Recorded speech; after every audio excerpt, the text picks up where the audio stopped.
ఇవాళ తెలుగుదేశం పార్టీ అధికారంలో ఉండవచ్చు, కూటమి అధికారంలో ఉండవచ్చు. మొన్నటిదాకా మేము అధికారంలో ఉన్నాం. మాకన్నా ముందు చంద్రబాబు నాయుడు గారు అధికారంలో ఉన్నారు, అంతకుముందు రాజశేఖర రెడ్డి గారు అధికారంలో ఉన్నారు. అధికారం ఎవ్వరికీ శాశ్వతం కాదనేది చరిత్ర చెబుతున్నటువంటి సత్యం. మీ అధికారం ఉంది కదా అని మా భవనాన్ని కూల్చేయటం ఏమంత ధర్మము అనేటువంటి మాట ఇక్కడ నేను చాలా స్పష్టంగా చెప్పదలుచుకున్నాను. అయితే దీని మీద ఏమంటే, ఇది ప్రభుత్వ స్థలం, ఇరిగేషన్ స్థలం, దీన్ని 33 సంవత్సరాలకు లీజుగా తీసుకోవటం జరిగింది. దీనికి అవి లేవు ఇవి లేవు అని ఏమన్నా చెప్తే చెప్పొచ్చు. ఏ ఉన్నా లేకపోయినా డ్యూ ప్రాసెస్ని ప్రభుత్వం పాటించాలి. మాకు నిన్న ప్రొవిజనల్ ఆర్డర్ ఇచ్చారు సిఆర్డిఏ వారు. అకార్డింగ్ టు 115 సెక్షన్ ప్రకారం, సిఆర్డిఏ యాక్ట్ ప్రకారం ఒక ప్రొవిజనల్ ఆర్డర్ని సర్వ్ చేశారు. అది ఇచ్చిన తర్వాత 15 రోజుల దాకా టైం ఉంటుంది, సబ్జెక్ట్ టు ది కరెక్షన్. ఈ లోపల మేము హైకోర్టుకు వెళ్ళాం. నిన్న హైకోర్టులో వాదనలు జరిగాయి. వాదనలు జరిగినప్పుడు ప్రభుత్వం వైపు నుంచి కూడా అడ్వకేట్స్ అటెండ్ అయ్యారు. ఆనరబుల్ కోర్టులో వారు ఏం చెప్పారంటే, డ్యూ ప్రాసెస్ ప్రకారమే మేము ఫాలో అయ్యి చేస్తాము అని చెప్పారు. What is the due process అంటే ఏమిటంటే, ప్రొవిజనల్ ఆర్డర్ ఇచ్చిన తర్వాత మా దగ్గర నుంచి ఎక్స్ప్లెనేషన్ తీసుకున్న తర్వాత కన్ఫర్మేషన్ ఆర్డర్ ఇవ్వాలి, దానికి కూడా ఎక్స్ప్లెనేషన్ తీసుకోవాలి. అది కూడా అయిన తర్వాత ట్రిబ్యునల్కి కూడా మాకు వెళ్ళే ఛాన్స్ ఉంది. అన్ని చట్టబద్ధమైనటువంటి అన్ని మార్గాలు మూసుకుపోయిన తర్వాత then they will take action. But కానీ ఇవాళ శనివారం, రేపు ఆదివారం, ఇవాళ తెల్లారగట్ట, మళ్ళీ మేము కోర్టుకు వెళ్ళే అవకాశం లేదు, ఛాన్స్ తీసుకుని పగలగొట్టేశారు. ఇది కక్ష సాధింపు కాదు అని అనుకున్నాం. కాసేపు మమ్మల్ని ఏమన్నారు నిన్నటిదాకా, మీరు కక్ష సాధింపు, మీరు ఆ ప్రజావేదికను కూల్చేశారు, మేము చాలా పవిత్రులు అన్నారు.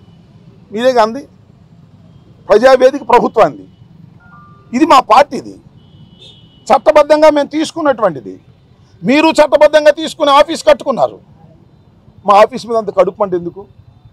మా రాజకీయ పార్టీ కాదా మాది? మా రాజకీయ కలాపాలు మేము చేసుకోలేమా? చేసుకోకూడదా? ప్రభుత్వ స్థానంలో మీరెట్టా కడతారని మీరు అనొచ్చు. మీరు ప్రభుత్వ స్థానంలో కట్టారు కదా తీసుకుని, మీకు అనే హక్కు ఎక్కడుంది? మేము లీజుకు తీసుకున్నాం కదా, మా లీజు క్యాన్సిల్ చేయాలి కదా, ఎన్ని చట్టబద్ధమైనటువంటి అంశాలు ఉన్నాయి. ఇవన్నీ వదిలేసి కక్షపూరితంగా మీరు ఇవాళ వైఎస్ఆర్ కాంగ్రెస్ పార్టీకి సంబంధించినటువంటి, మాకు ఇవాళ 11 రావచ్చు, ఒకప్పుడు 151 వచ్చాయి, అయినా మాకు 40% ఆఫ్ ది షేర్ ఉంది వాళ్ళ రాష్ట్రంలో. మా రాజకీయ పక్షానికి ఎందుకు ఈ కడుపు మంట? ఇది ధర్మమేనా? నారా చంద్రబాబు నాయుడు గారు ఆలోచించాలి. ముఖ్యమంత్రిగా 4వసారి మీరు ప్రమాణ స్వీకారం చేశారు, చట్టబద్ధమైన పరిపాలన చేస్తామన్నారు, కక్ష సాధింపులు ఉండవన్నారు. What is this? ధర్మమేనా? ప్రజలు క్షమిస్తారా? ప్రజలు ఆలోచించాలని మనవి చేస్తున్నా. ప్రజలందరూ ఆలోచించవలసినటువంటి అవసరం ఏర్పడింది. ప్రభుత్వం అనాలైందండి వచ్చి 4వ తారీఖు రిజల్ట్స్ వచ్చాయి. ఎన్ని రోజులు అయింది? ఇప్పటికి 16 రోజులు 17 రోజులు అయింది. మీ మంత్రివర్గం ప్రమాణ స్వీకారం అయింది, శాఖలు కూడా పూర్తిగా అందరూ సెటిల్ కాలేదు. పోనీ మీరు ఇచ్చిన సూపర్ 6 సూపర్ 7 వాగ్దానాలు ఇంకా అమల్లోకి రాలేదు. వాగ్దానాలు అమలు రాకముందే, ప్రజా పరిపాలన చేయకముందే మీరు విధ్వంసానికి పాల్పడుతున్నారంటే దేనికి మీరు ప్రాముఖ్యత ఇస్తున్నారు? ఒక్కసారి ఆలోచించండి. ప్రజలు మాకు ఇచ్చిన మ్యాండేట్ 151 కాదు, 164. రాష్ట్రం మొత్తమే చూసుకుంటే 11 మంది అవతల ఎమ్మెల్యేలు ఉన్నారు, 164 మంది మా ఎమ్మెల్యేలు ఉన్నాం. నిజంగా మేము దాడే చేయాలి, మేము కక్షే సాధించాలి, లేదు అవతల వాడు అంతే చూడాలి అనుకుంటే ఈ రోజుకి మిగతా 164 నియోజకవర్గాల్లో ఉన్న వైఎస్ఆర్సీపీ నాయకుడు ఎవడైనా రోడ్డు మీద తిరగలడా? చెప్పండి ఒకసారి. మీరు విషయం వినండి. మీరు అడిగారు, నేను సమాధానం చెప్తున్నా.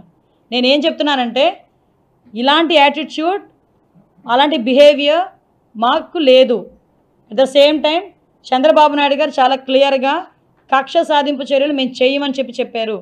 కాబట్టే దెబ్బతిన్న కార్యకర్త కూడా నాయకుడు మాట మీద ఇంట్లో కూర్చున్నాడు.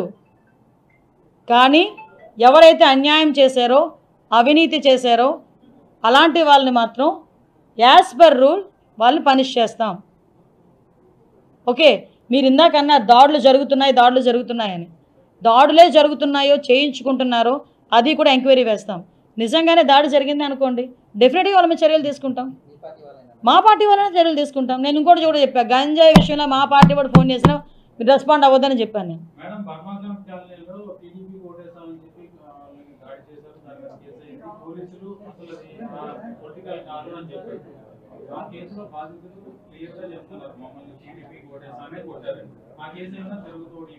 లేదమ్మా, వాళ్ళతో మాట్లాడతాను ఒకసారి డెఫినెట్గా.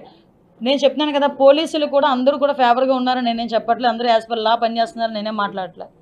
వాళ్ళలోని కూడా మిక్సింగ్ ఉంది, డెఫినెట్గా ఉంది ఆ మిక్సింగ్. దాన్ని కూడా మేము ప్రక్షాళన చేస్తాం. నాకు ఇంకా 3 days అయింది హోమ్ మినిస్టర్ ఇచ్చిన, టూ ఎర్లీ కదా. ఎస్,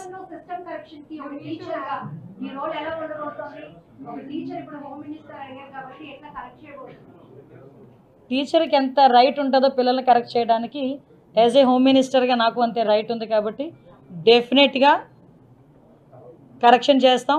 మా మార్క్ అంటూ ఉంటుంది. శాంతి భద్రతల విషయంలో ఇప్పుడు బెత్తం పట్టుకోకూడదు, లాఠీ పట్టుకుంటే ఒప్పుకోరు. కాబట్టి వద్దు, 2 వద్దు. నోటి మాట చాలబ్బా, పని చేయించుకోవచ్చు.